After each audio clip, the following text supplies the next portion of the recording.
नमस्कार, मैं जागो और जगाओ से मणि कुमार। बहुजन मूवमेंट के सर्वश्रेष्ठ संगठनकर्ता, सामाजिक परिवर्तन के महानायक मानवर साहब कांशीराम जी के बारे में दिमाग से नहीं दिल से अध्ययन करने की ज़रूरत है। मानवर साहब कांशीराम जी इस दुनिया से 9 अक्टूबर 2006 को विदा हुए थे। उस घटना का मैं चश्मदीद गवाह हूँ। साहब कांशीराम जी के नाम पर देश के हर कोने में लोग अपना मजमा लगाए बैठे हैं। साहब की कमाई खाने के लिए सभी लोग तैयार हैं, लेकिन साहब का मकसद क्या था, इस बात से किसी को कोई लेना देना नहीं है। साहब बहुजन समाज को हुक्मरान समाज बनाते हुए बाबा साहब और सम्राट अशोक के सपनों का भारत बनाना चाहते थे। किसी को कोई पद मिल जाए तो वो पंसारी बन बैठता है। हरियाणा में कहावत है, कुछ जानवरों को देसी घी हजम नहीं होता। ठीक वैसे ही कुछ लोगों को समाज में उनकी औकात से बड़ा ओहदा हजम नहीं होता। जन्मदिन और परिनिर्वाण दिन सब मनाएंगे, लेकिन मकसद पर कोई नहीं चलेगा। 4 आदमियों ने इनकी जय जयकार क्या कर दी कि राष्ट्रीय अध्यक्ष बन के खड़े हो गए। सबको राष्ट्रीय अध्यक्ष बनने का चस्का लगा है।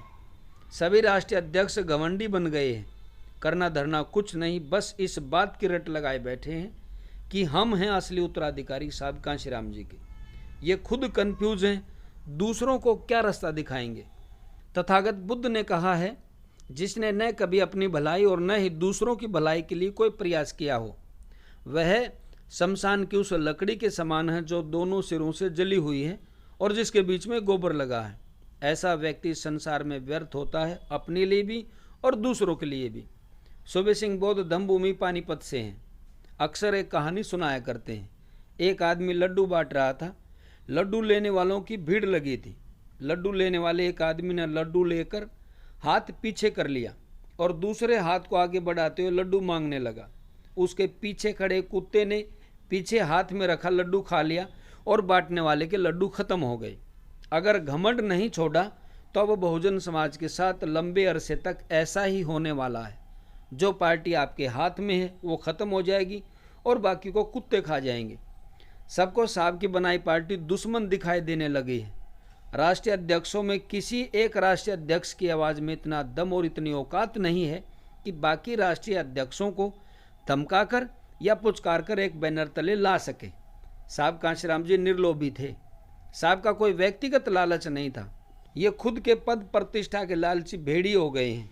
85% साहब कांशीराम जी का परिवार था, लेकिन ये तथाकथित राष्ट्रीय अध्यक्ष अपने परिवारों को बढ़िया सेटलमेंट करने में जुटे हैं। कार्यकर्ताओं की मोटरसाइकिल में तेल डलवा कर एहसान दिखाते हैं।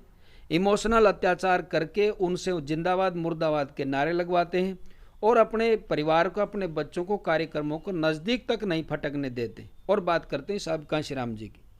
साहब कांशीराम जी की तरह ऊंची आवाज़ में बात करने से पहले हमें अपनी गिरेबां में झांकना होगा।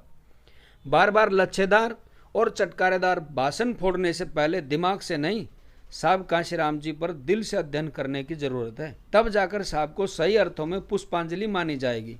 नहीं तो तुम्हारी इस तूतू और मैमे के चक्कर में बहुजन समाज शासन और सत्ता से हमेशा के लिए दूर हो जाएगा। स्पेशल डेस्क, जागो और जगाओ।